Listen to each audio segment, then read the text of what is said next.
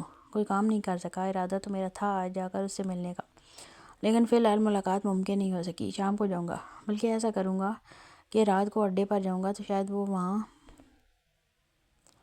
آیا ہوا ہو. ایسا لگتا ہے جیسے پکا اڈے کا مسافر آتا جاتا رہتا ہے, وہیں پر ملاقات کر لوں گا. آپ فکر نہ کریں, اگر ممکن ہو تو آپ بھی میرے ساتھ چلیں. اگر آپ خود بات کریں گے تو ہم اس کو اعتماد میں لینے میں جلدی کامیاب ہو سکیں گے. کامران بے حد کم آواز میں بول رہا تھا, جیسے اپنی بات کسی اور تک نہ پہنچانی ہو, جبکہ میز صاف کرتے رضوان کا پورا دھیان اس کی باتوں کی طرف تھا, لیکن وہ دکھا نہیں رہا تھا. ایسا لگ رہا تھا جیسے کوئی کھچڑی پک رہی تھی ان دونوں کے بیچ, جو وہ کسی کو بتانا نہیں چاہتے تھے. شاید وہ کوئی پلاننگ کر رہے تھے. کچھ تو ایسا تھا جو ان لوگوں نے سوچ رکھا تھا, لیکن کیا یہ سمجھ پانا ذرا مشکل ہو رہا تھا. رضوان سارا دھیان ان کی طرف لگائے ہوئے تھا, لیکن پھر بھی وہ ان کی بات کو سمجھنے میں کامیاب نہیں ہو سکا.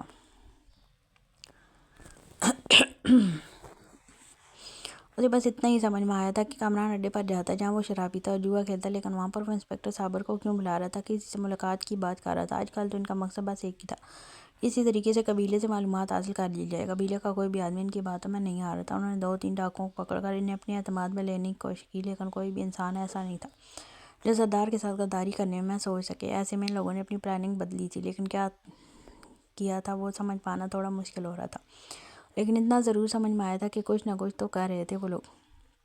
ہمارے قبیلے میں تو کوئی بھی نہیں جاتا اس اڈے کی طرف, وہ بے حیائی کا ٹھکانہ ہے, گمراہی کا راستہ ہے, اس طرف کوئی نہیں جاتا. وہ لوگ وہاں پر نشہ کرتے ہیں, جوا کھیلتے ہیں,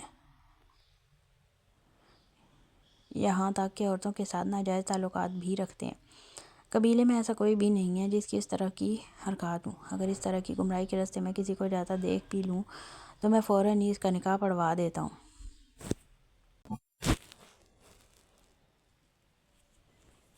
سردار ایک پتھر پر اس کے ساتھ بیٹھا ہوا تھا, جبکہ رضوان نے اپنی طرف سے اسے پوری معلومات دی تھی. وہ لوگ تو کچھ پلاننگ کر رہے تھے جو رضوان کو سمجھ نہیں آ رہی تھی. یہ سب کچھ تو میں نہیں جانتا تھا دلاور, لیکن مجھے جتنی ان کی بات سمجھ میں آئی ہے وہ قبیلے کے ہی کسی آدمی کی بات کر رہے تھے کہ وہ اڈے پر جاتا ہے اور وہاں پر عورتوں کے ساتھ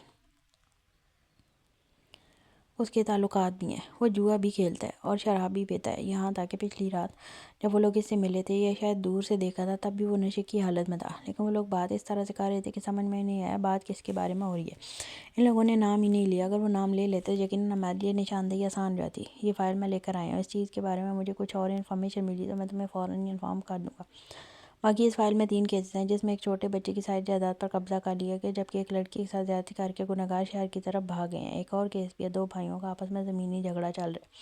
زیادہ تر کیسز جائیداد کے ہی ہوتے ہیں, لیکن بعد میں وہ خون خرابے پر اتر آتے ہیں. میرے مطابق تو یہ کیسز بھی تم ہی حل کرو. یہ وہ کیسز ہیں کہ ان لوگوں نے کوشش بہت کی اپنی طرف سے, لیکن پولیس والوں نے ان سے رقم ہی اتنی زیادہ مانگ لی کہ وہ دوبارہ پولیس اسٹیشن کا رخ بھی نہیں کر سکے. وہ اسی تفصیل بتاتے ہوئے فائل اس کے حوالے کر رہا تھا, جو دلاور نے فوراً تھام لی تھی. بالکل بے فکر ہو جاؤ,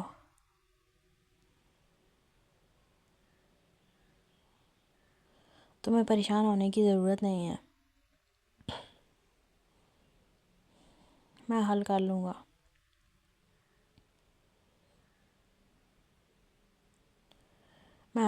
یہ کیس جتنے 1000 کیسز حل ہوئے ہیں, تم بس کوشش کرو جتنا ہو سکے اتنا ان بند فائلوں سے معلومات نکال کر میرے حوالے کرو, اور بالکل بے فکر ہو جاؤ.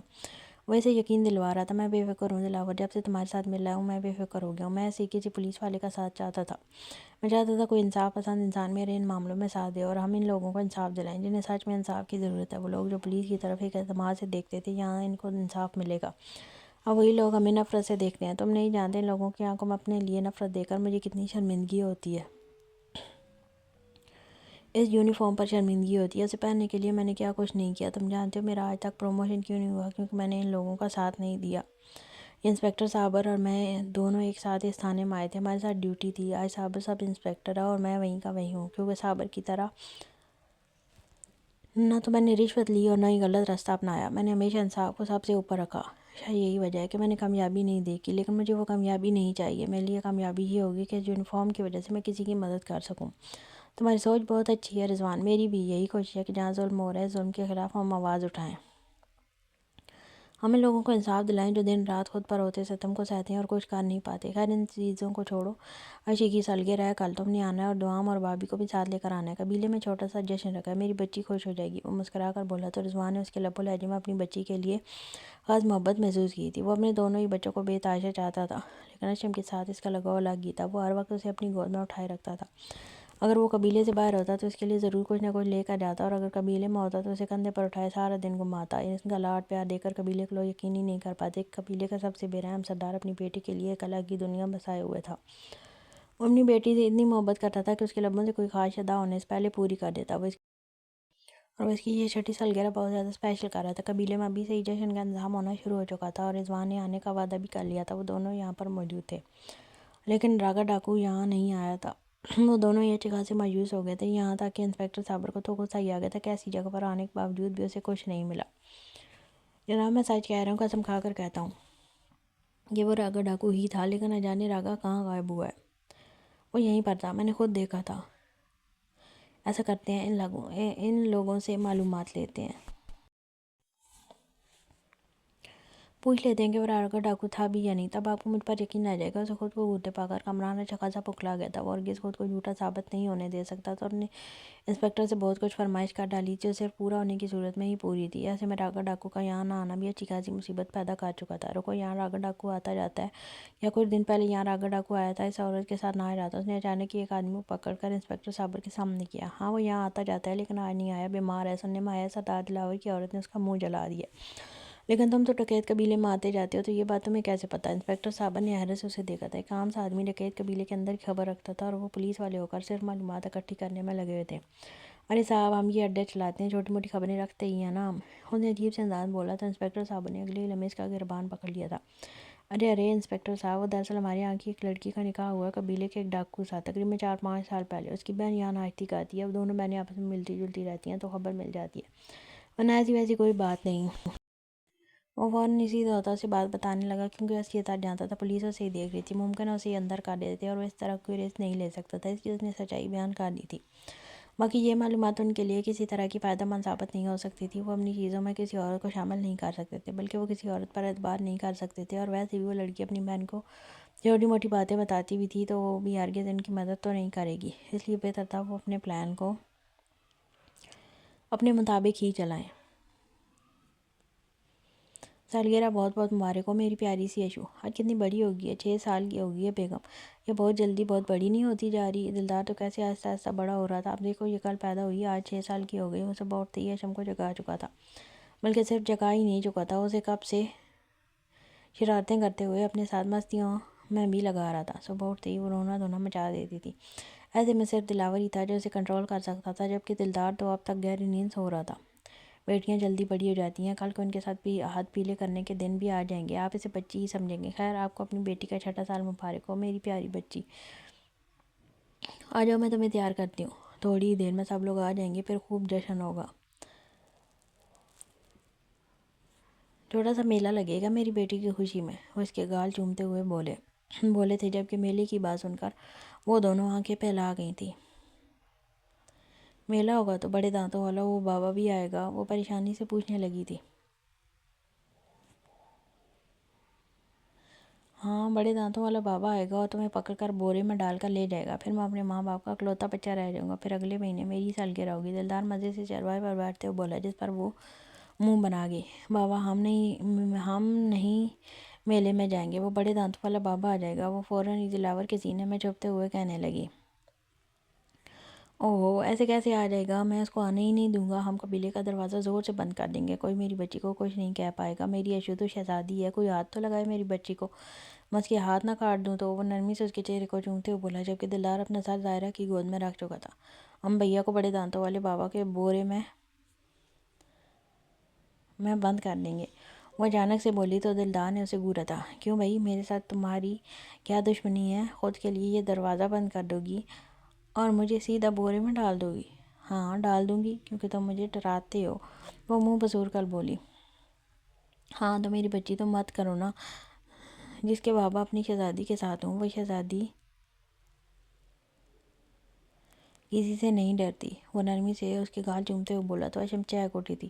سچی بابا؟ یعنی کہ وہ بڑے دانتوں والا بابا مجھے کچھ نہیں کہہ سکتا؟ وہ اچانک ہی اپنے مطلب کے سوال پر آئی تو دلاور نے فوراً ہاں میں سارے لایا تھا۔ ہاں میری جان، جب تمہارے بابا تمہارے ساتھ ہیں اس دنیا کا کوئی بھی انسان تمہیں کچھ نہیں کہہ سکتا۔ تمہارے بابا کے ہوتے ہوئے کوئی تمہیں نقصان نہیں پہنچا سکتا۔ وہ اسے اپنے سینے سے لگاتے ہوئے بولے تو اب کی دفعہ دلدار نے کوئی لقمہ دیے بغیر اپنی آنکھیں بند کر لی تھی، کیونکہ اسے اپنی ماں کی گود میں سکون مل رہا تھا۔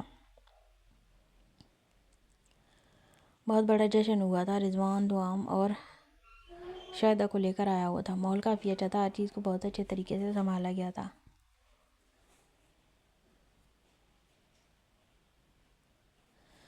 خوب ہلا گلا ہو رہا تھا، جبکہ اس ہلے گلے میں دوام بھی بہت خوش تھی، جس کو دلدار نے اپنی گود میں اٹھایا ہوا تھا، جبکہ ایشو اس کا ہاتھ پکڑے پورے میلے میں چہک رہی تھی۔ جب اچانک ہی رضوان کا دھیان دروازے کے باہر موجود کمرے میں گیا، جہاں دروازہ کھولے ایک آدمی کھڑا تھا جس کا چہرہ بری طرح سے جھلسا ہوا تھا۔ وہ کوشش کر رہا تھا اسے پہچاننے کی، لیکن اسے پہچاننے میں وہ کامیاب نہیں ہو پا رہا تھا۔ ایسا لگ رہا تھا جیسے اس شخص کو اس نے کہیں دیکھا ہے، لیکن وہ کون تھا وہ اسے پہچان نہیں پایا تھا۔ کیا ہوا بھائی؟ آپ یہاں کیوں کھڑے ہو گئے ہیں؟ آئیے نا، کھانے کا وقت ہو گیا، ظاہرہ نے اس کو بازو پکڑتے ہوئے کہا تھا، جبکہ اس کا دھیان باہر کی طرف دیکھ کر وہ بھی ادھر دیکھنے پر مجبور ہو گئی۔ ظاہرہ، اس کمرے میں کوئی رہتا ہے کیا؟ مجھے پہلے بھی کچھ عجیب سا محسوس ہوا تھا، لیکن آج بھی لگ رہا ہے وہاں کوئی آدمی ہے جس کا چہرہ اور کچھ حد تک بکھرا ہوا ہے۔ راگا ڈاکو کا نام سنا ہے آپ نے؟ وہ اچانک سے پوچھنے لگی تو رضوان نے ایک نظر اپنی بہن کا چہرہ دیکھا تھا، پھر ہاں میں سارے لایا۔ یہاں وہی شخص رہتا ہے، اور اس کے چہرے پر جو نقش و نگار بنے ہوئے ہیں نا، وہ آپ کی بہن کا کارنامہ سمجھ لیں۔ جی یہ وہ تو کہتا ہے کہ میرا دوپٹہ جل رہا تھا، میرے قریب آ کر اس نے میرا دوپٹہ کھینچ کر اتارا تو میں نے اس کے منہ پر جلتی ہوئی مشعل دے ماری، تبھی سے اس کی حالت ایسی ہے۔ میں نہیں جانتی وہ سچ بول رہا تھا یا جھوٹ، لیکن اس نے مجھ پر ہاتھ ڈالا تھا، اس کو سزا تو ملنی بنتی تھی۔ خیر آپ چلیں، کھانا کھانے کا وقت ہو چکا ہے۔ وہ آدمی قبیلے سے باہر ہی رہتا ہے، ہم اسے قبیلے کے اندر آنے کی اجازت نہیں دیتے، اس کی طبیعت کچھ بہتر ہو جائے تو اسے یہاں سے باہر کر دیا جائے گا۔ ویسے سنا ہے میں نے کہ یہ جیل توڑ کر بھاگا ہوا ہے، آپ لوگ اسے ڈھونڈ نہیں رہے کیا؟ وہ اسے اپنے خیمے کی طرف لے جاتے ہوئے پوچھ رہی تھی۔ ہم اسے ڈھونڈ رہے ہیں بہنا، اور کافی عرصے سے ڈھونڈ رہے ہیں، پولیس پوری طرح اس کی تلاش میں، لیکن یہ کہیں بھی ہمارے ہاتھ نہیں آ رہا تھا، لیکن مجھے اندازہ نہیں تھا کہ وہ یہاں اس قبیلے میں چھپا ہوا ہوگا۔ تم نے اس کے ساتھ جو کیا بالکل ٹھیک کیا، ایسا انسان ایسی ہی سزا کا حقدار ہے، اور تمہیں اگر لگ رہا ہے کہ اس کی نیت تم پر غلط تھی تو میں مان ہی نہیں سکتا کہ تم غلط ہو سکتی ہو۔ یہ کی نا میرے بھائی والی بات، آؤ میں اپنے ہاتھوں سے آپ کو کھانا کھلاتی ہوں۔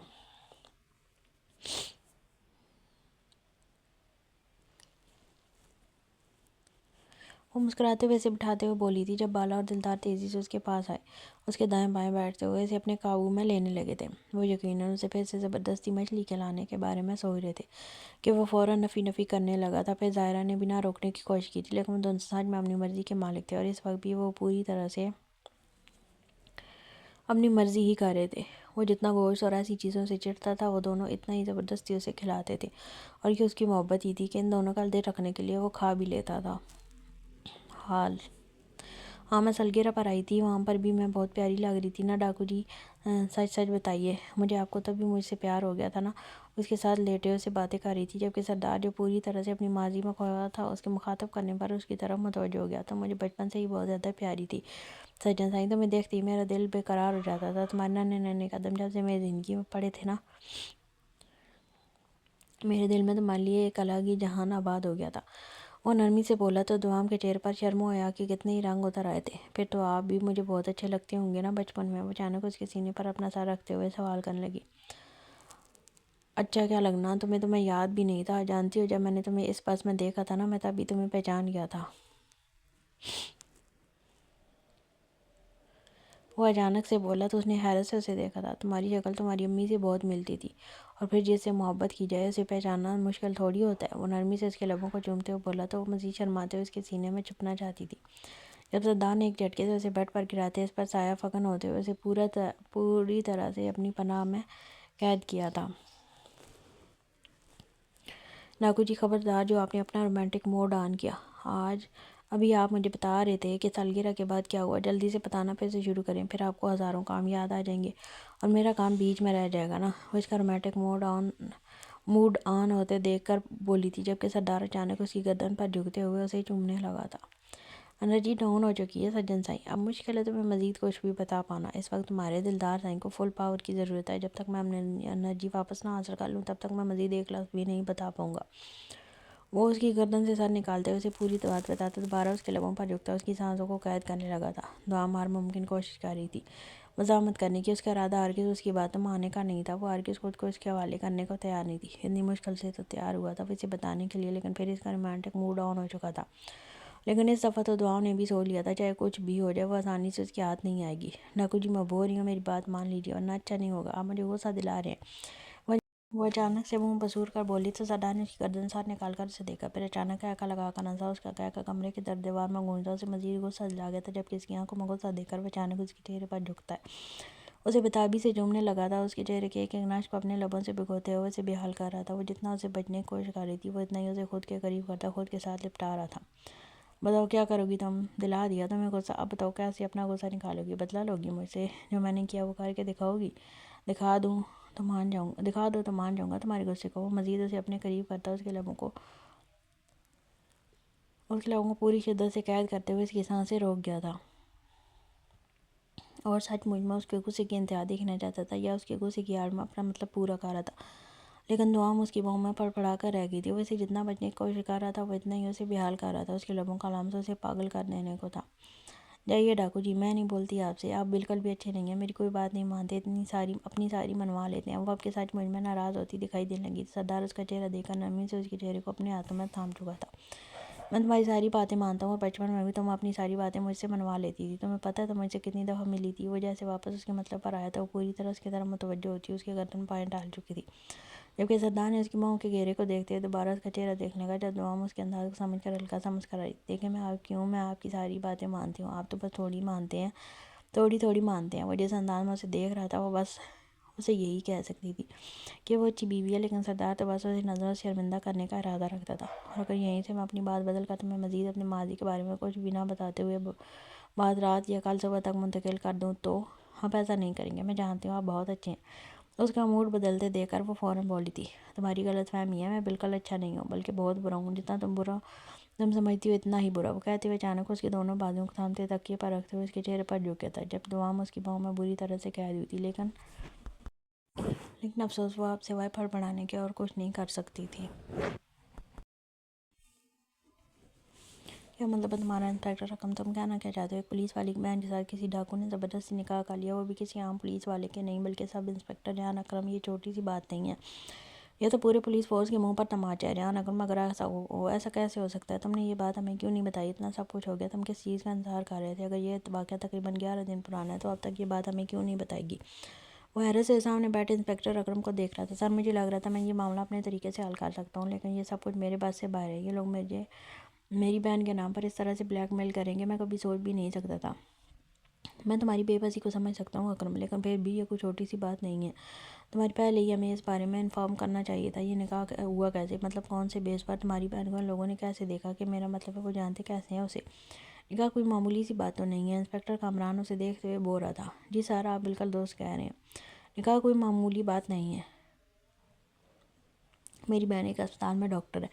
یہ بالا نامی ڈاکو وہیں اسے تنگ کر رہا تھا، کئی دفعہ اس کے راستے میں بھی آنے کی کوشش کر چکا تھا، لیکن میری بہن نے ہر دفعہ اسے نظر انداز کیا۔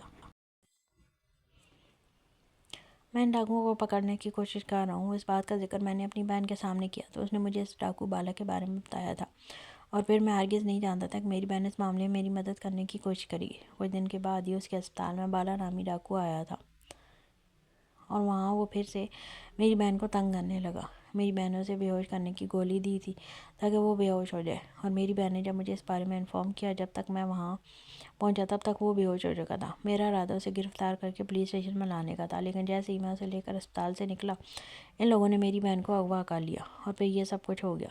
وہاں قبیلے میں ان لوگوں نے میرے سر پر بندوق تان کر میری بہن کو نکاح کے لیے فورس کیا۔ اس نے کچھ سچ اور کچھ جھوٹ کے ساتھ کہانی بنا کر پیش کر دی تھی۔ اب وہ پوری طرح سے انہیں حقیقت نہیں بتا سکتا تھا کہ وہ اکیلے ہی بالا کے خلاف ثبوت ڈھونڈنے نکل پڑا. یہ شاید وہ انہیں یہ نہیں بتا سکتا تھا کہ اس کا ارادہ بالا کو نقصان پہنچانے کا یا قبیلے کے خلاف کوئی سازش کرنے کا نہیں تھا، بلکہ وہ صرف اور صرف سردار کے بارے میں معلومات لینا چاہتا تھا کہ وہ زندہ ہے یا مر چکا ہے. لیکن اس طرح کی باتیں اس کی وردی پر سوال اٹھا سکتی تھیں، اس لیے اس نے اتنا ہی بتایا تھا جتنا بتانا ضروری تھا، جبکہ کامران حیرت سے اسے دیکھ رہا تھا. پھر اس ڈاکو نے تمہاری بہن کے ساتھ نکاح کر لیا؟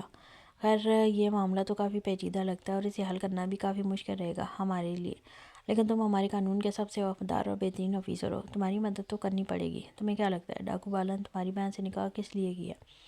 میرا مطلب ہے کہ بدلے کے لیے نکاح کرتا تو رخصت بھی تو کرتا نا. وہ اسے ہرگز ہمارے ساتھ نہ جانے دیتا، لیکن بلکہ اسے زبردستی قبیلے کے اندر ہی رکھتا.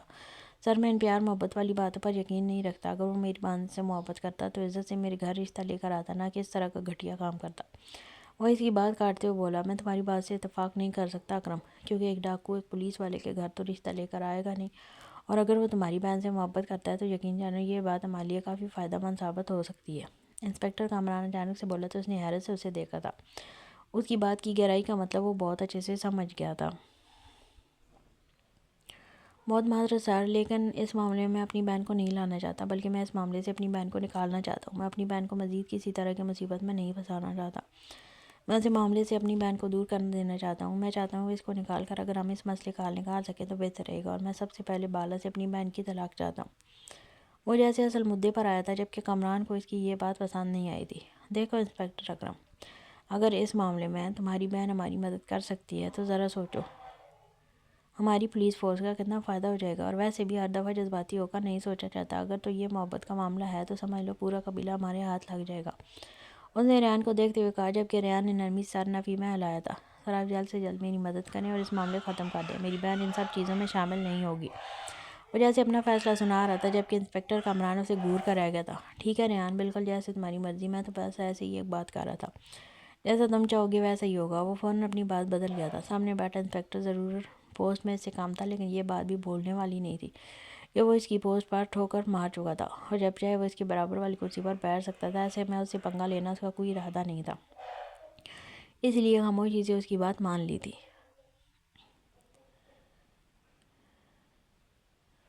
ارے یار یہ سارے ڈرامے کیوں کر رہے ہو؟ اس کی ضرورت ہی نہیں ہے. مجھے نہیں کرنا یہ سب کچھ. اسے زبردستی ان سب نے ایک لکڑی کے تخت پر بٹھا دیا تھا، اور اب وہ اس پر ہلدی ملنے لگے تھے. وہ حیرت سے پہلے انہیں دیکھتا رہا، بلکہ جھیلتا رہا، لیکن اب اس کی بس ہو چکی تھی. یہ سارے تو مل جل کر اس کا بیڑا غرق کر رہے تھے، جبکہ دعام بھی ان سب چیزوں میں شامل ہوتی.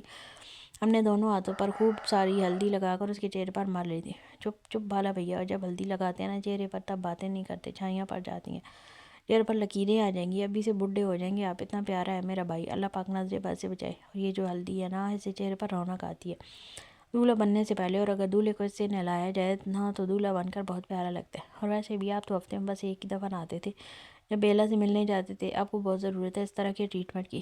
یہاں تو کوئی لڑکوں کا بیوٹی پارلر ہی نہیں ہے، لیکن آپ یہی سمجھ لیجیے میں ہی آپ کا بیوٹی پارلر ہوں. آپ کو شادی سے پہلے ایسے چمکا دوں گی نا کہ بیلا پھسل جائے گی آپ پر. وہ اس کے منہ پر خوب ہلدی ملتے ہوئے ساتھ ساتھ اپنی کمنٹری بھی کر رہی تھی، جبکہ اس کی باتیں سنتے میرو اور جمرو بھی اس کے دونوں بازوؤں کو پکڑ کر ہلدی رگڑنے میں مصروف ہو گئے تھے، جیسے وہ آج ہی اسے چمکا دینا چاہتے ہوں. ارے یار نہیں پھسلتی تو نہ پھسلے مجھ پر. میں جیسا ہوں ویسا ہی ٹھیک ہوں. مت بناؤ مجھے یہ انگریزی دولہا. نہیں بننا، جیسا ہوں ویسا ہی قبول کرے مجھے. وہ خود کو چھڑانے کی کوشش میں ہلکان ہو رہا تھا، جبکہ ہٹے کٹے ڈاکوؤں نے جس طرح سے قابو کر رکھا تھا وہ جاننے کے باوجود بھی خود کو چھڑانے میں کامیاب نہیں ہو پا رہا تھا. ارے اس دولہے کی تو ایک تو ہم اتنی خدمتیں کر رہے ہیں، اوپر سے اب بیکار میں ناک اونچی کیے بیٹھنے ہیں. سیدھا کریں اپنا منہ اگر دولہا بن کر روپ لانا چاہتے ہیں تو، ورنہ میری ساری محنت بیکار ہو جائے گی. وہ اسے ڈانٹ کر بولی تھی، جبکہ بالا کا کوئی ارادہ نہ تھا ان کے اس ڈرامے میں ان کا ساتھ دینے کا. لیکن جیسے ہی اس کی نظر سامنے پڑی وہ ایک دم سیدھا ہو گیا تھا، کیونکہ سامنے سردار کے ہاتھ میں چمڑے کا پٹا تھا.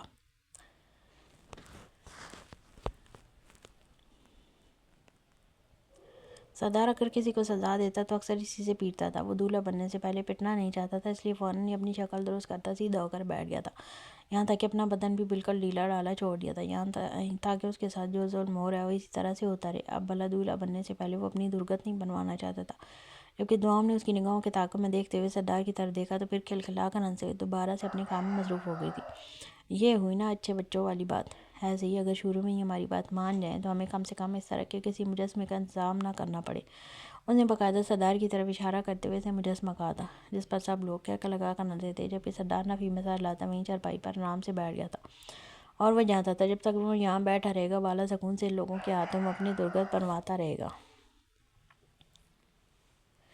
انسپکٹر ریان، میری پلاننگ یہ ہے کہ ہم نہ چاہتے ہوئے بھی اس مشن میں آپ کی بہن کو شامل کریں گے۔ ہم جانتے ہیں کہ آپ یہ سب کچھ نہیں چاہتے، لیکن ہماری بھی کچھ مجبوریاں ہیں۔ ہم قبیلے کے اندر جا کر ان ڈاکوؤں کو اریسٹ ہرگز نہیں کر سکتے، لیکن قبیلے کے باہر آپ کے گھر میں تو ہم کچھ بھی کر سکتے ہیں نا۔ کیا ہوا اگر وہ لوگ بارات لے کر آ جائیں اور ہم بارات کے نام پر ان کے پورے قبیلے کو اریسٹ کر لیں؟ اس کے سامنے ایک بہت ہی قابل سینئر آفیسر بیٹھا ہوا تھا جو پچھلے کئی سالوں سے اس کیس پر کام کر کے اب شہر منتقل ہو چکا تھا۔ اس طرح کا کوئی کیس گاؤں میں ہوا ہے، اور ساتھ ہی ساتھ یہ کیس ایک پولیس والے کے لیے مسئلہ بن چکا ہے۔ بہت سارے آفیسر نے ان کا ساتھ دینے کا وعدہ کیا تھا۔ ایسے میں انسپکٹر جہانگیر بھی یہیں آ چکے تھے۔ ان کا ارادہ بھی اس کیس میں ریان کی مدد کرنا اور ڈاکوؤں کو ان کے انجام تک پہنچانا تھا۔ لیکن سر، میں اپنی بہن کو ان سب چیزوں میں شامل نہیں کرنا چاہتا۔ میں آپ کو کیسے سمجھاؤں؟ میں نہیں چاہتا کہ میری بہن ان سب چیزوں کا حصہ بنے۔ میری بہن بہت معصوم ہے، اس کا کوئی قصور نہیں ہے۔ وہ لوگ پہلے ہی اسے ٹارگٹ بنا رہے ہیں۔ آپ لوگ بھی یہ چاہتے ہیں کہ میں ان سب چیزوں میں اپنی بہن کو شامل کر لوں، تو ایسا نہیں ہو سکتا۔ وہ فوراً انکار کرنے لگا تھا۔ وہ انسپکٹر جہانگیر جیسے قابل آفیسر سے اس طرح کی پلاننگ کی امید نہیں کرتا تھا۔ میری بات کو سمجھنے کی کوشش کیجیے انسپکٹر ریان، یہ قصہ صرف آپ کی بہن کا نہیں، یہ معاملہ پورے پولیس فورس کا ہے۔ اب جانتے ہیں ہم کتنے سالوں سے شرمندہ ہو رہے ہیں۔ آج تک ہم نے جتنے بھی ڈاکوؤں کو قید کیا ہے، یا تو ہمیں انہیں چھوڑنا پڑا یا ان کی زبان کھولنے کے لیے ہم نے ہر حربہ آزمایا، جس میں ہم کامیاب نہیں ہو سکے۔ ان ڈاکوؤں نے زندگی کے ہر موڑ پر ہمیں شکست دی ہے، ہم ہر ممکن کوشش کر کے بھی ان کا کچھ بھی نہیں بگاڑنے میں کامیاب نہیں ہو سکے۔ آج بھی وہ لوگ ہم سے آگے ہیں، بلکہ بہت آگے ہیں۔ ہم بھی ان کے مقابلے پر نہیں اتر سکے، اور اس کی یہی وجہ ہے کہ ان ڈاکوؤں نے کبھی بھی ہمیں اپنے آس پاس بھٹکنے کی اجازت ہی نہیں دی۔ وہ ہر معاملے میں ہم سے آگے تھے، لیکن اس ایک معاملے میں اگر آپ کی طرف سے رضامندی مل جائے تو ہم ایک بہت بڑا کیس حل کر سکتے ہیں۔ میں جانتا ہوں اپنی بہن کے معاملے میں آپ کسی پر اعتماد نہیں کر سکتے، لیکن میں آپ کو گارنٹی دیتا ہوں کہ آپ کی بہن کو ہر طرح کا تحفظ دیا جائے گا، اسے کوئی خطرہ نہیں ہوگا، اور یہ میرا وعدہ ہے آپ سے کہ آپ کی بہن کو کوئی بھی لے جا نہیں پائے گا۔ آپ ایک دفعہ مجھ پر اعتبار تو کیجیے۔ ان کی بارات آ رہی ہے، آنے دیجیے۔ وہ لوگ جو چاہتے ہیں وہ کیجیے، ان کے سامنے گھٹنے ٹیک دیجیے۔ یقین کیجیے انسپکٹر ریان، یہی ہمارے حق میں بہتر ہے۔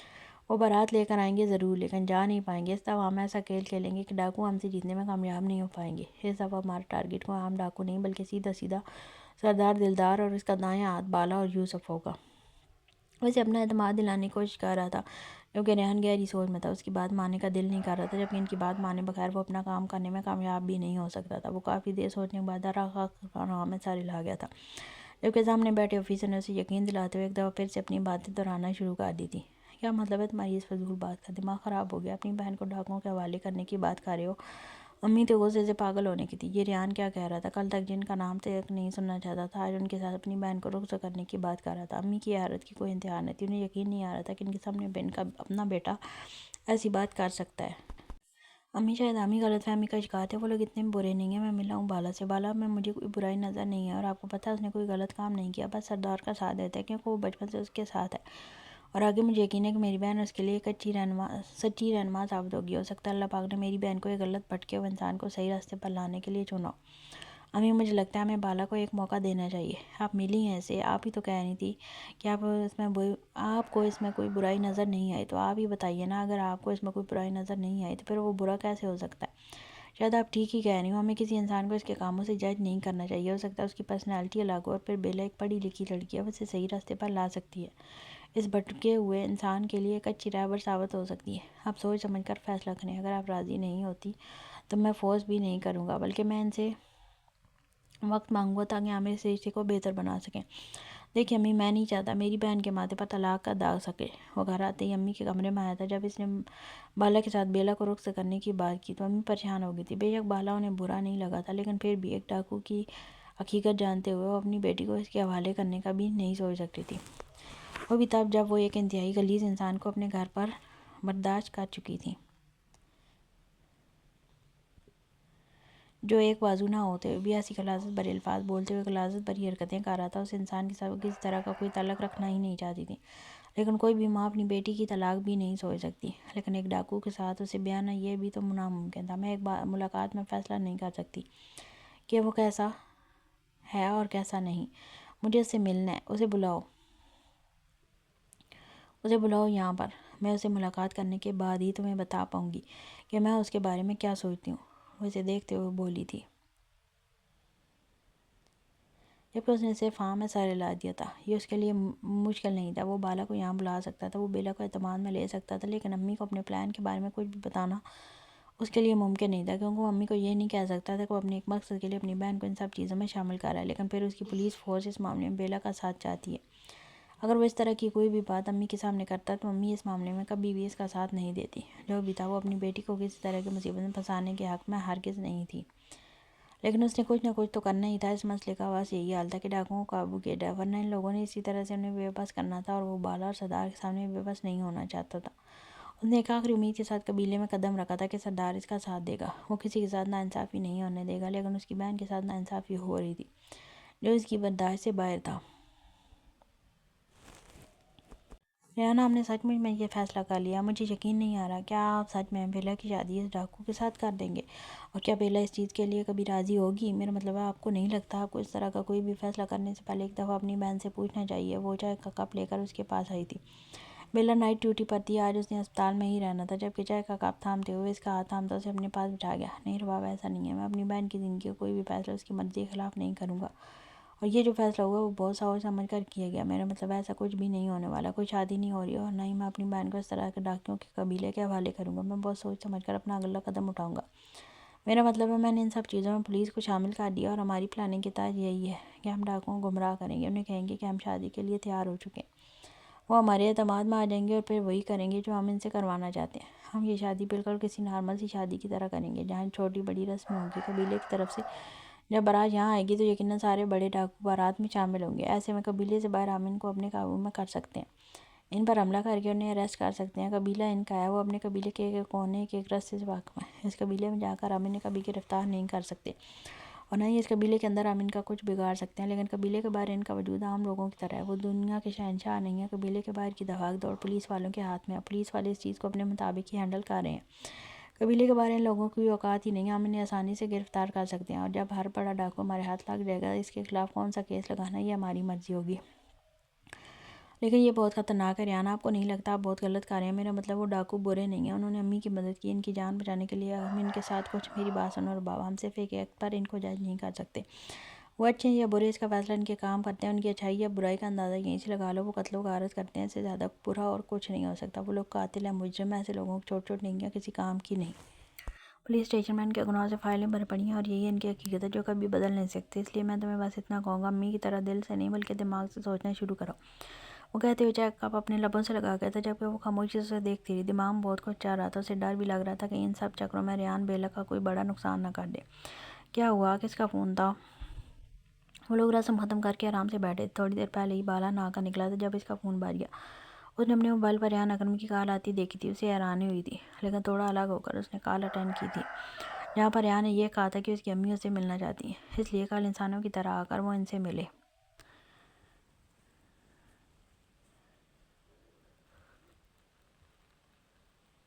اس نے یہ نہیں بتایا تھا کہ امی اسے کیوں ملنا چاہتی ہیں، جبکہ بالا کو یہی لگا تھا شاید وہ اس کا شکریہ ادا کرنا چاہیں گی، لیکن آگے سے ریحان نے اسے جب یہ بتایا کہ وہ بیلا اور اس کے نکاح کے بارے میں جان چکی ہیں تو اسے حیرت ہوئی تھی۔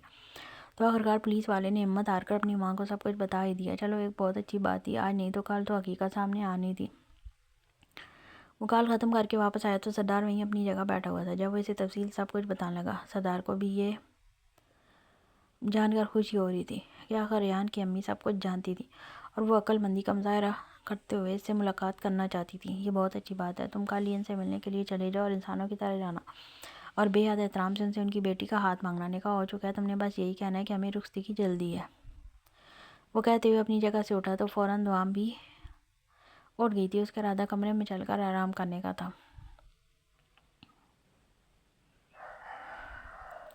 جبکہ دوام بھی اس کے پیچھے پیچھے ہی آ رہی تھی۔ آج بہت کام کیا نا، مجھے صبح شاپنگ پر لے کر چلیں گے آپ؟ پہلے بتا رہی ہوں، وہ اس کا دانت تانتے ہوئے اوپر کی طرف چل رہی تھی۔ اب اس کے لیے ان پتھروں بھرے راستے پر چلنا مشکل نہیں رہا تھا۔ تمہیں شاپنگ پر لے جاؤں گا تو مجھے کیا فائدہ ہوگا؟ اس کی گردن میں بازو ڈالتے اسے اپنے قریب کرتے ہوئے اس نے آگے قدم بڑھائے تھے۔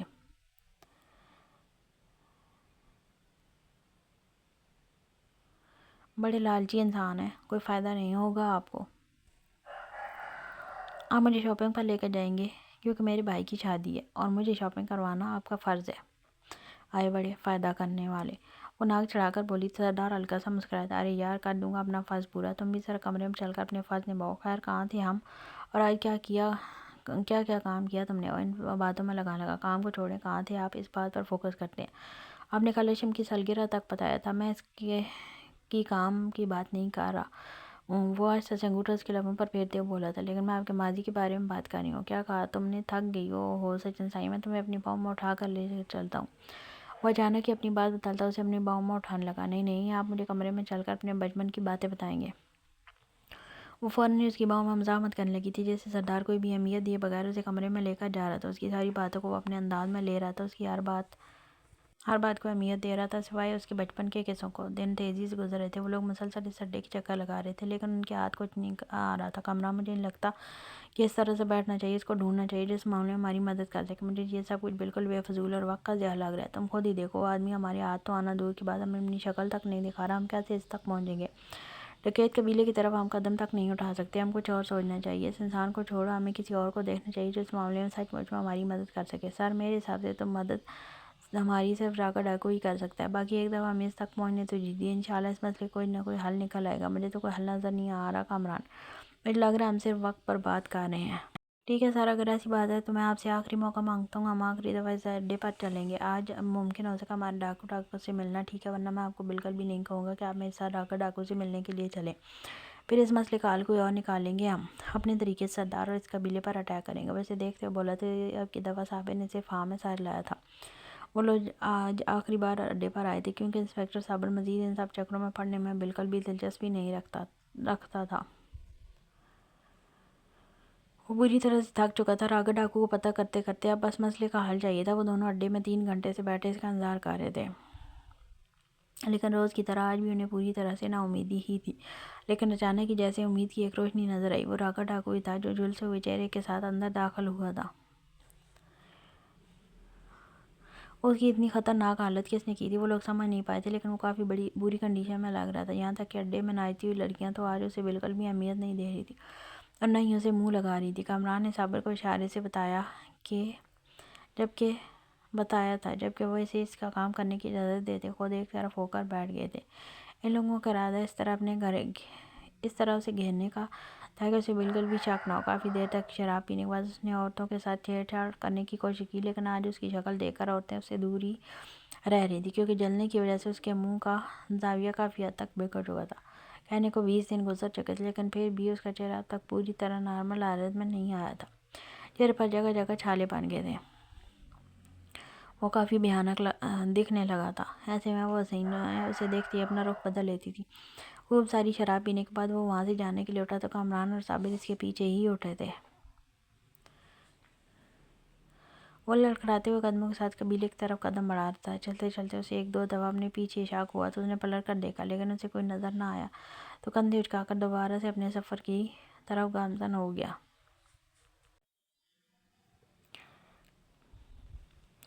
لیکن ابھی وہ تھوڑا ہی آگے گیا تو اسے قدم آگے نہ اٹھانے دیا۔ اس نے پھر سے پلٹ کر پیچھے کی طرف دیکھا تو اب کی دفعہ اندھیرے میں ہلکا سا کسی کا سایہ محسوس ہوا۔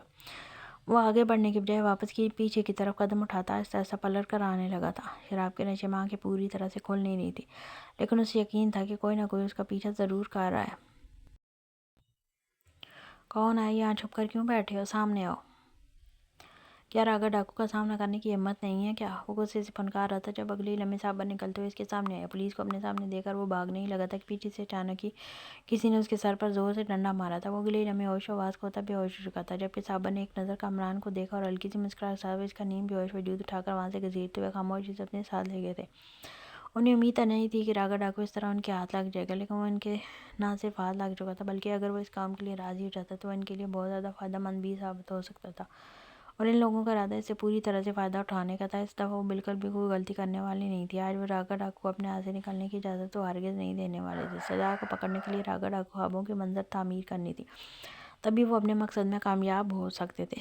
بالا صبح ہی تیار ہو کر قبیلے سے نکل گیا تھا۔ وہ نہیں جانتا تھا اس کے گھر میں کون کون ہوگا، لیکن اس کا مقصد صرف اور صرف بیلا کی امی سے ملاقات کرنے کا تھا۔ وہ اسے اسپتال میں ہی بہت اچھی خاتون لگی تھی، ان سے باتیں کرتے کافی مزہ بھی آیا تھا۔ وہ اتنا تو جانتا تھا کہ وہ ایک اچھی خاتون تھی اور یقیناً وہ اس کے دلی جذبات کو سمجھنے کی کوشش کریں گے۔ اس کا ارادہ بہت صاف اور واضح تھا، وہ انہیں اپنے اندر کی ساری فیلنگز بتا دینا چاہتا تھا۔ اتنا تو وہ بھی سمجھتا تھا ایک ماں کے لیے اس سے بڑی اور کوئی بات نہیں ہو سکتی کہ ان کا ہونے والا داماد ان کی بیٹی سے محبت کرتا ہے، کیونکہ محبت سے بڑا اور کوئی احساس نہیں ہوتا، اور اگر وہ ان کی بیٹی سے محبت کرتا تھا تو پھر اس کی عزت رکھنا اس کی اولین ترجیح تھی۔ وہ ان سے کچھ بھی چھپانے کا ارادہ نہیں رکھتا تھا، اس نے صاف اور کلیئر بات کرنی تھی ان سے۔ وہ اتنا جلدی نکلنے کا ارادہ نہیں رکھتا، لیکن دوام صبح سویرے اس کے سر پر سوار تھی۔ اس کی آنکھ کھلی تو وہ پہلی دفعہ اسے اس کمرے میں دیکھ کر حیران ہو گیا تھا۔ جو اپنی ہاتھ میں استری شدہ سفید رنگ کا کرتا شلوار لٹکائے ہوئی تھی، جبکہ دوسری ہاتھ میں اس کے لیے ایک ڈیسنٹ سے بوٹ تھے۔ وہ تو حیران ہی رہ گیا تھا، اسے لگا دوم اسے دولہا بنا کر بھیجنا چاہتی تھی، جبکہ اسے زبردستی جگانے کے بعد اس نے وہ کپڑے پہننے کا آرڈر جاری کیا۔ پھر اس کے باہر آنے پر اسے وہی چیزیں پہننے کے لیے کہا جو وہ اس کے لیے لے کر آئی تھی۔ وہ اس کی ہر بات مان رہا تھا، جبکہ اس کے بال تو اس نے خود بنائے تھے، اور پھر یہ آرڈر بھی جاری کر دیا تھا: خبردار، جو ان آنٹی کے سامنے چہرے پر نقاب کر کے بیٹھے رہے۔ یہ چہرہ انہیں دکھانا ہے تاکہ انہیں پتہ چلے ان کا ہونے والا داماد کتنا پیارا دکھتا ہے۔ خیر دوام کی باتوں پر وہ صرف ہنستا رہا تھا، اور وہ تو اسے بہن کی نظر سے دیکھتی تھی، اور بہن کی نظر میں تو بھائی بہت پیارے ہوتے ہیں۔ اب وہ ایسا کیسا لگنے والا تھا یہ تو وہی بتا سکتی تھی، لیکن اس کی حرکتوں پر مسکرا کر وہ قبیلے سے نکلتا سیدھا شہر کی طرف آیا تھا۔ پہلے اس کا ارادہ ساتھیوں کے ساتھ آنے کا تھا، لیکن سردار نے صاف انکار کر دیا تھا۔ ان کا کہنا تھا کہ یہ جنگ اس نے اکیلے لڑنی ہے اور وہ اکیلے ہی جائے گا، اسے کسی طرح کے باڈی گارڈ کی ضرورت نہیں۔ اس گھر سے تعلق صرف اس کا، اس لیے بہتر ہوگا وہ وہاں اکیلا ہی جائے۔ باقی سب لوگ اس کی بارات پر ساتھ آنے کا ارادہ رکھتے تھے، سو وہ اکیلا ہی یہاں آ گیا تھا۔ حالانکہ پہلی دفعہ بیلا کی امی سے ملتے ہوئے اسے عجیب نہیں لگا تھا، لیکن اس دفعہ لگ رہا تھا۔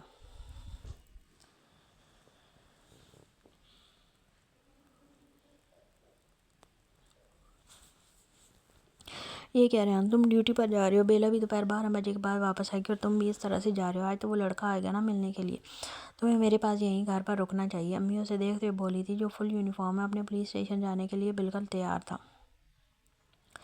نہیں امی، آج صرف آپ ہی اس سے ملیں گی، اور بہتر ہوگا آپ اس سے ملاقات کر کے ساری بات کلیئر کر لیں، اور جہاں تک میری پسند ہے تو میں تو اس چیز کو قبول کرنے کو تیار ہوں کہ میں اپنی بہن کی طلاق نہیں کروانا چاہتا۔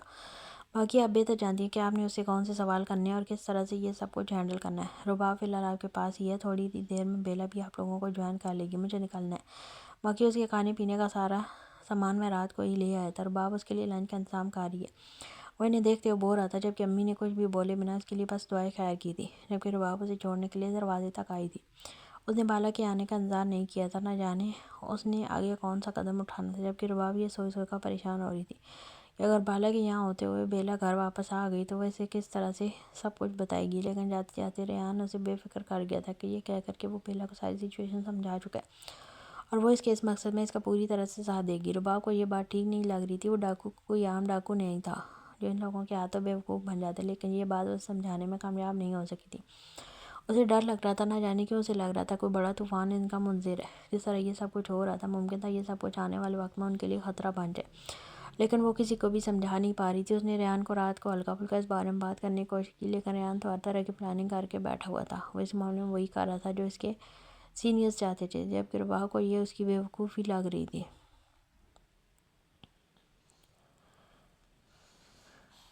تقریباً 11:30 بجے رباب نے دروازہ کھولا تو وہ سامنے ہی سفید رنگ کے سوٹ میں کافی جاذب نظر لگ رہا تھا۔ آنکھوں پر کالا چشمہ تھا جو دروازہ کھولنے سے کچھ سیکنڈ پہلے ہی اس نے اتار لیا تھا۔ السلام علیکم، اس نے رباب کو دیکھتے ہوئے کہا، جس نے فوراً سلام کا جواب دیتے ہوئے اس کے لیے دروازہ کھول دیا تھا، جبکہ وہ خاموشی سے اندر داخل ہوتے ہوئے رباب سے کسی بھی طرح کا سوال کیے بغیر ہی سیدھا کمرے کی طرف آ گیا تھا۔ اسے حیرانی ہوئی تھی کہ وہ کیسے جانتا ہے کہ امی کا کمرہ کس طرف ہے، لیکن پھر خیال آیا کہ اس دن وہ اسے اسی کمرے میں لے کر آئی تھی اور اس کے ساتھ ہی اندر داخل ہوئی تھی، جبکہ اس نے انتہائی ادب سے سامنے بیٹھی عورت کو سلام کرتے ہوئے ان کے سامنے آ کر اپنا سر جھکایا تھا۔ یہ لڑکا انہیں پہلی ہی نظر میں پسند آیا تھا، اور ان کے ساتھ پہلی ہی ملاقات ان کی بہت خوشگوار تھی، لیکن انہیں ہرگز اندازہ نہیں تھا کہ دوسری ملاقات میں وہ ان کی بیٹی کا شوہر بن کر ان سے ملے گا۔ انہوں نے بڑی مشکل سے ہاتھ اٹھا کر اس کے سر پر پھیرا تھا۔ اس دن اس کے ڈاکو ہونے کے بارے میں سن کر انہیں اتنی حیرت نہیں ہوئی تھی جتنی زیادہ حیرت انہیں یہ سوچ کر ہو رہی تھی کہ وہ ان کی بیٹی کا شوہر تھا۔ السلام علیکم، کیسی ہیں آپ؟ اب کیسی طبیعت ہے آپ کی؟ دوبارہ ڈاکٹر کے پاس گئی تھی؟ ارے کیا ضرورت ہے دوبارہ ڈاکٹر کے پاس جانے کی؟ آپ کی تو اپنی بیٹی ماشاءاللہ سے ڈاکٹر ہے، اس نے ٹھیک سے آپ کا چیک اپ کیا ہوگا نا؟ ویسے میرے خیال میں آپ کو ہائی بی پی اور شوگر ہے، آپ کو احتیاط کرنی چاہیے۔ اس دن شاید آپ نے کچھ ایسا سنا یا دیکھا تھا جس کی وجہ سے آپ نے ٹینشن لی تھی، تبھی آپ کی طبیعت اتنی زیادہ خراب ہو گئی تھی۔ ویسے آپ کو گھر پر اکیلے بالکل بھی نہیں رہنا چاہیے، خاص کر جو انسان بیمار ہو اسے تو بالکل بھی اکیلے نہیں چھوڑنا چاہیے۔ وہ ان کے پاس وہیں چارپائی پر ان کے پیروں کی طرف بیٹھ گیا تھا، جب انہوں نے اشارے سے سامنے صوفے کی طرف بیٹھنے کے لیے کہا تھا، لیکن وہ ان کے پاس ہی بیٹھا تھا اور اب جس طرح دوستانہ انداز میں وہ ان سے باتیں کرنے لگا تھا وہ انہیں برا تو ہرگز نہیں لگ رہا تھا۔ میں جانتا ہوں آپ مجھ سے بیلا کے حوالے سے سوال کرنا چاہتی ہیں، کریں، ضرور کریں، میں ہر طرح کے سوال کا جواب دینے کے لیے بالکل تیار ہوں۔ میں نہیں جانتا ریحان نے آپ کو میرے بارے میں کیا بتایا یا بیلا میرے بارے میں کیا سوچتی ہے، لیکن میں اپنی طرف سے آپ سے بہت ساری باتیں کہنا چاہتا ہوں، بلکہ آپ سے کچھ وعدے بھی کرنا چاہتا ہوں۔ وہ ان کی دونوں ہاتھ تھامتے ہوئے بولا تھا، جب آپ اپنی بیٹی کسی انجان کے حوالے کرتے ہیں تو یہ لمحہ بہت زیادہ تکلیف دہ ہوتا ہے۔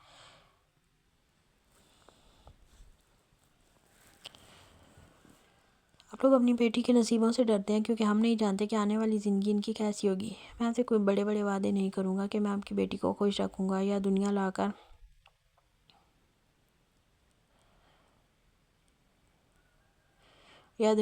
اس کے قدموں میں رکھ دوں گا۔ نہیں، میں اس طرح کی کوئی بات آپ سے نہیں کروں گا۔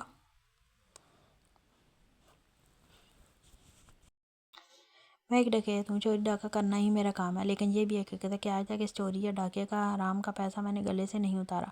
اس کی وجہ یہ ہے کہ ہمارے والدین نے بچپن سے ہی ہمیں حلال اور حرام کی پہچان بتائی ہے۔ میرے والد صاحب بھی ڈکیت تھے، میں جانتا ہوں۔ حیرانگی ہو رہی ہوگی آپ کو یہ سن کر۔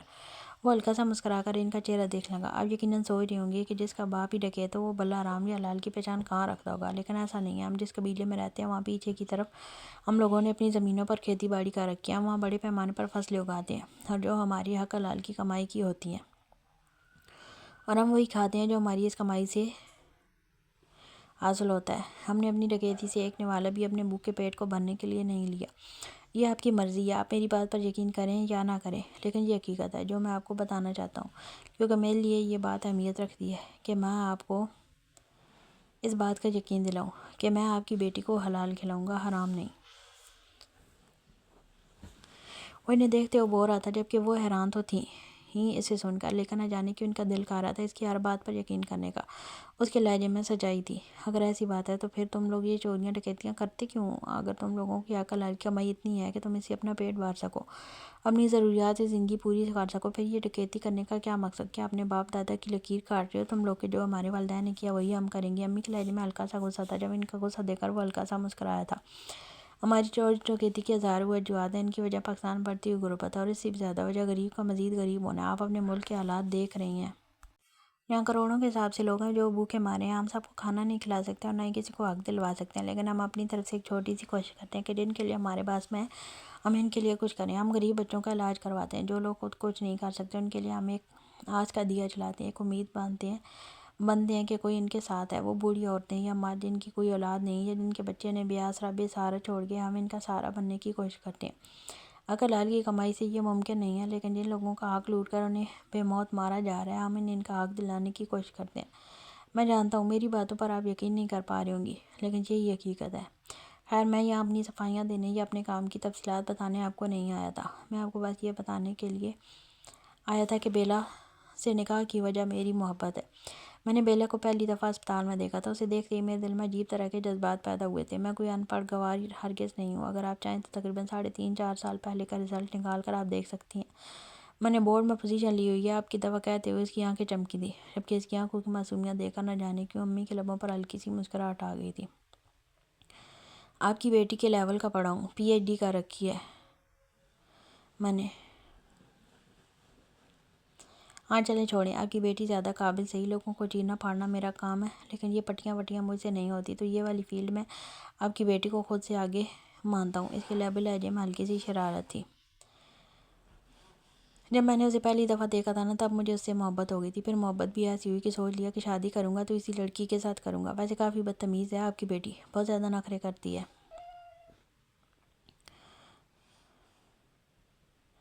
باقی اگر زبردستی نکاح کرنے کی بات ہے تو آپ ہی بتائیں، اگر میں زبردستی نہیں کرتا تو کیا وہ آسانی سے مجھ سے شادی کے لیے راضی ہوتی؟ نہیں نا، کبھی نہیں۔ جانتا ہوں وہ کبھی مجھ سے شادی نہیں کرتی، تو آپ ہی بتائیں میں اور کیا کر سکتا تھا؟ ویسے وہ کسی کتاب میں لکھا ہے نا، محبت اور جنگ میں سب جائز ہے۔ جنگ تو مجھے آپ کی بیٹی ساری زندگی لڑنی ہے، لیکن اس سے پہلے محبت کی ہے تو محبت ہی نبھاؤں گا نا۔ اور پھر میں نے اس فارمولے کے تحت وہی کیا جو میرے دل نے کہا، اور اب میں وہ کروں گا جو میرا دل چاہے گا۔ وہ اچانک اس کی بات کاٹتے ہوئے بولی تو بالا نے ایک نظر انہیں دیکھا تھا، پھر نگاہیں جھکا گیا۔ آپ کی مرضی ہے، جو آپ کا دل چاہے وہ کریں۔ ہاں لیکن آپ کو گارنٹی دے سکتا ہوں کہ جتنی محبت میں بیلا سے کرتا ہوں اس دنیا میں اور کوئی نہیں کر سکتا۔ جتنا میں چاہتا ہوں اسے کوئی نہیں چاہ سکتا۔ اس دنیا میں ایسا کوئی انسان ہی نہیں ہے جو بیلا کو مجھ جیسی محبت دے۔ میں اس کے لیے دنیا اس کے قدموں میں نہیں رکھ سکتا، ہاں لیکن ساری دنیا سے لڑ سکتا ہوں۔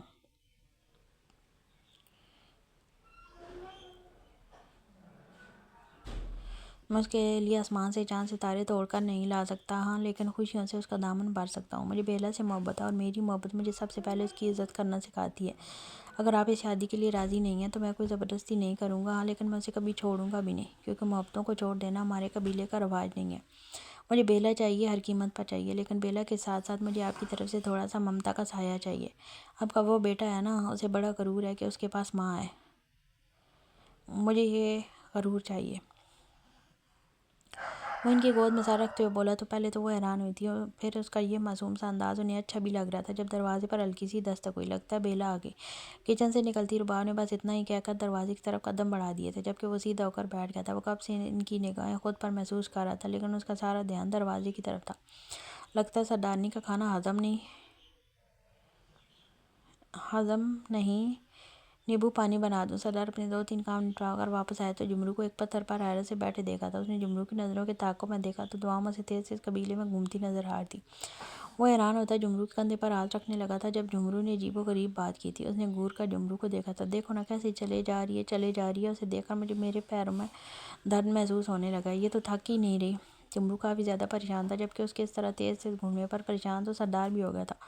جمرو کو اس کے حال پر چھوڑتے ہوئے اس کے پاس آتا جاتا، اس کا بازو تھام کر اسے روکا تھا۔ کہیں پر واکنگ کمپٹیشن ہو رہا ہے جس کی پریکٹس کر رہی ہو، تم کب سے چلے جا رہی ہو، تم تھک جاؤ گی۔ اس طرح سجن تھے۔ آرام سے بیٹھو، کیا ہوا ہے بتاؤ مجھے۔ وہ اسے وہیں چارپائی پر بٹھاتے ہوئے پوچھنے لگا تھا۔ نہیں کوئی کمپٹیشن نہیں ہو رہا، ورنہ میں ویٹ کر رہی ہوں بالا بھیا کے واپس آنے کا۔ پتہ نہیں وہاں کیا ہوگا، آنٹی نے کیا بولا ہوگا، کہیں وہ آنٹی کھڑوس ٹائپ ہوئی تو انہیں تو بالا بھیا پسند ہی نہیں آئیں گے، اور اگر انہیں بالا بھیا پسند نہیں آئے تو پھر شادی نہیں ہوگی نا، ساری کی ساری تیاری دری کی دری رہ جائے گی۔ مجھے بہت ٹینشن ہو رہی ہے ڈاکو جی۔